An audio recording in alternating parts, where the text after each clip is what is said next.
훈자야, 우리 집 옆세 아파트 상가 봤어? 문 닫힌 가게가 반이더라.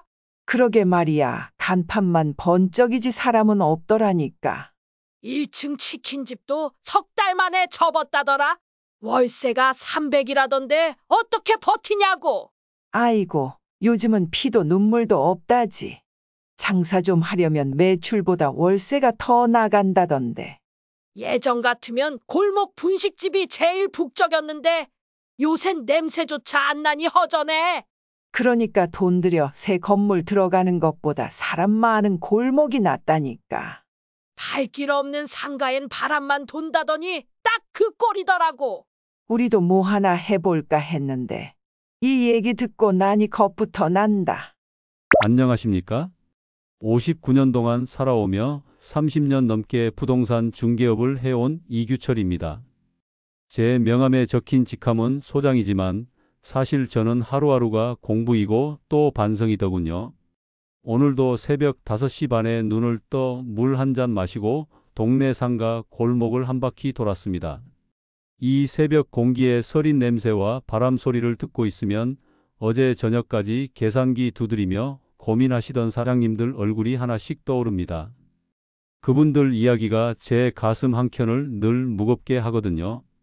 그래서 오늘은 신축 아파트 단지 안상가를 바라보실 때 꼭 마음에 새기셔야 할 점들을 제가 겪은 실제 사례들을 곁들여 말씀드려 보려 합니다. 혹시라도 영상을 보시는 어르신들께 아, 그래 맞다. 저렇게 한 번 더 확인해 봐야겠구나 하는 작은 깨달음이 된다면 제 목소리도 보람을 얻겠지요. 영상 시작 전에 구독과 좋아요 한 번만 눌러주시면 큰 힘이 됩니다. 저는 29살에 중개업소 문을 처음 열었습니다.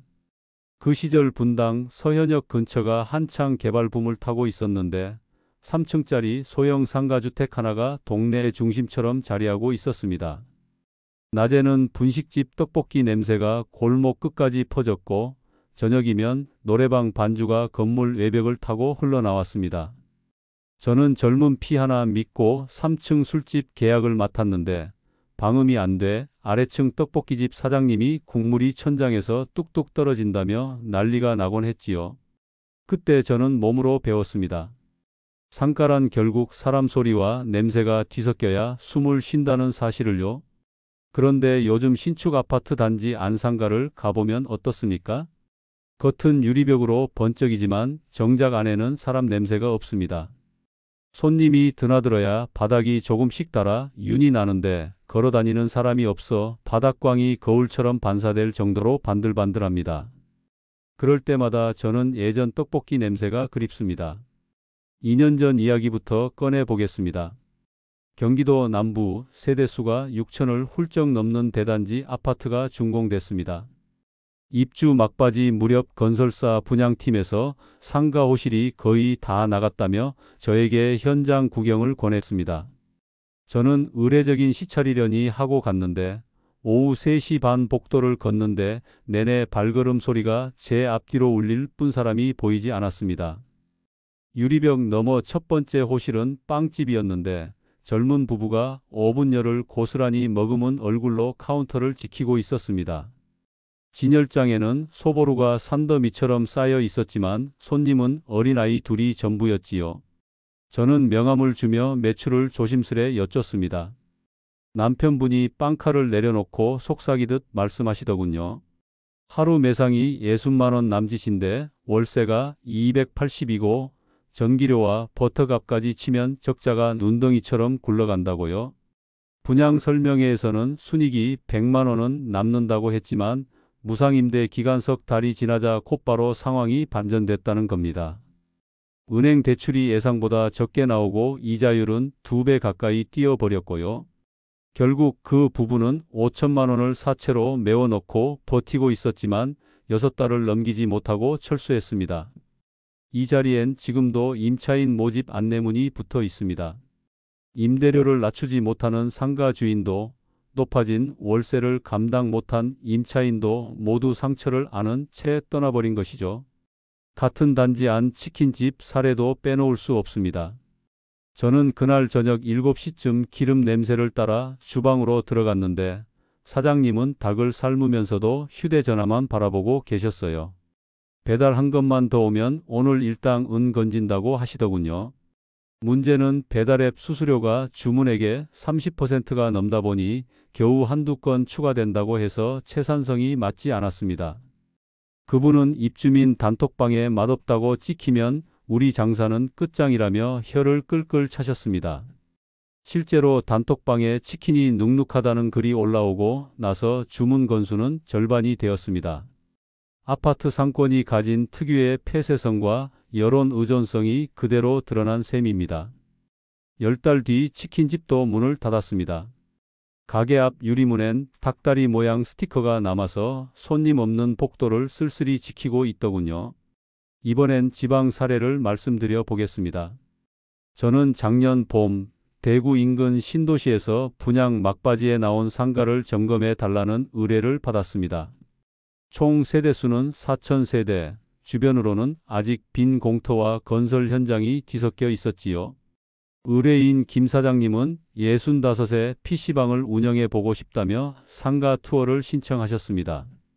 PC방이라 요즘 젊은이들조차 집에서 컴퓨터 게임을 즐기는 세상인데 과연 될까요? 저는 회의적이었지만 먼저 현장을 함께 밟아보기로 했습니다. 오전 10시 단지 최고층 5층 상가를 둘러보는데 코너 뷰가 시원해서 당장이라도 계약하고 싶은 마음이 들 정도였습니다. 그러나 저는 김 사장님을 모시고 30분 거리 구도심 PC방 앞에 세웠습니다. 그곳은 낡은 간판 밑으로 줄이 늘어서 있었고 실내에는 담배 냄새와 라면 냄새가 섞여 2000년대 초반 분위기가 물씬했습니다. 저는 여기가 매출이 검증된 공간입니다. 월세가 조금 비싸더라도 바로 현금이 들어올 자리예요 라고 설명드렸습니다.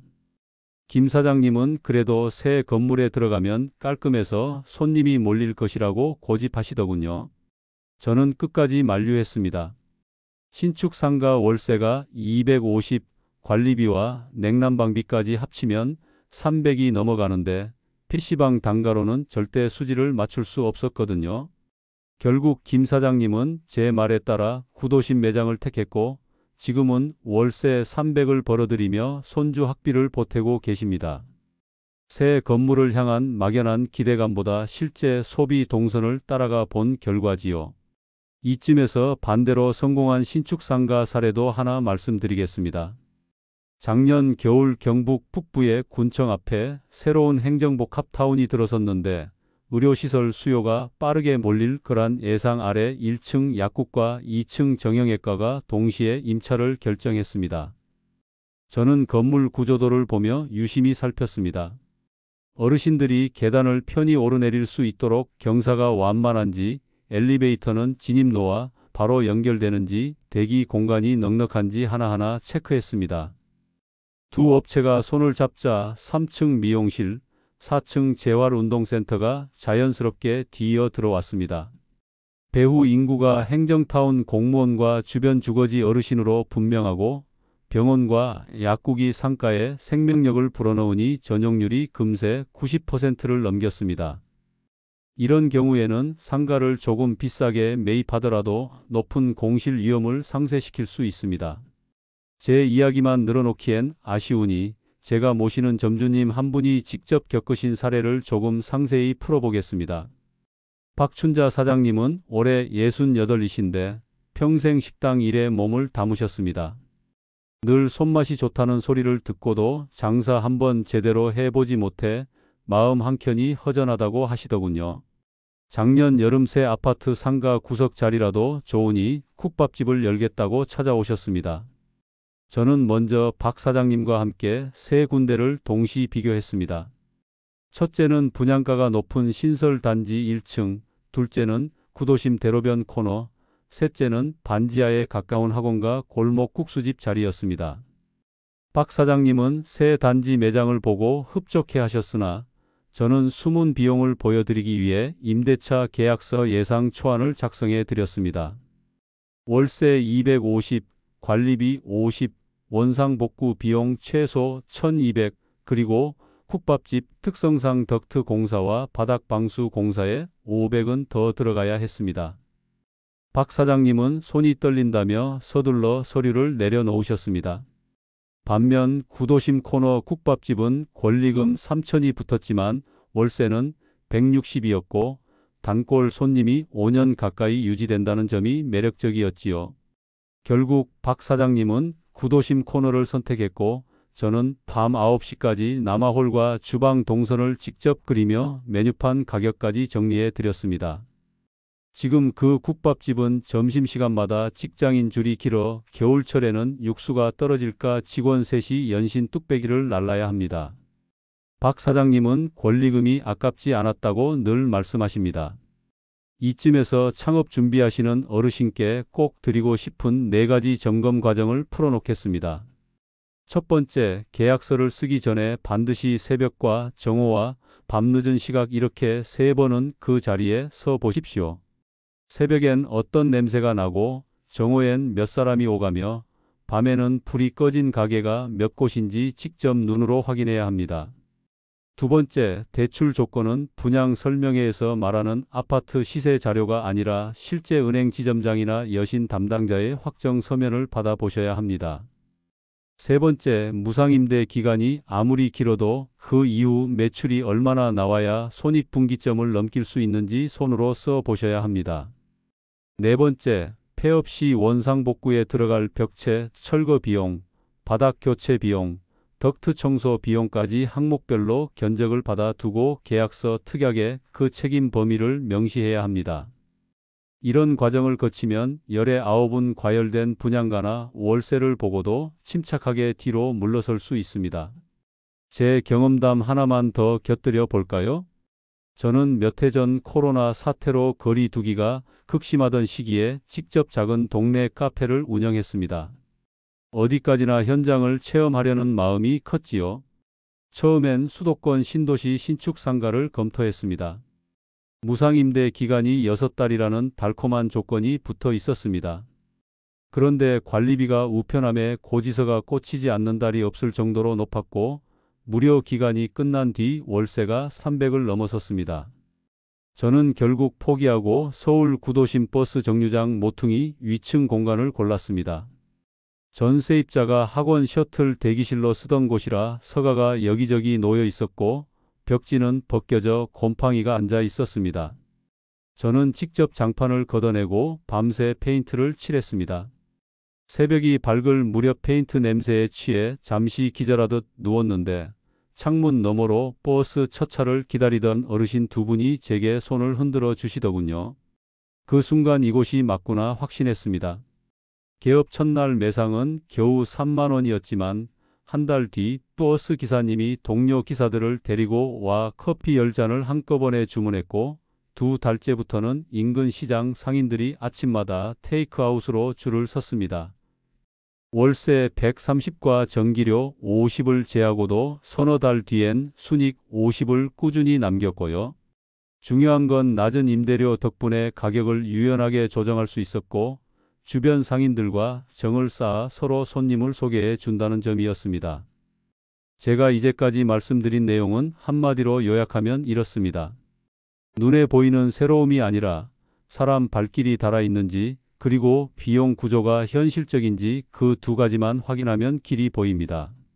상가도 생명체와 같습니다. 공실이 길어지면 먼지가 쌓이고 먼지가 쌓이면 공기 흐름이 막히고 그러면 더는 사람이 오래 머물 수 없습니다. 반대로 사람 발길이 꾸준한 길목이라면 벽지가 낡아도 간판 글씨가 조금 벗겨져도 순결이 이어집니다.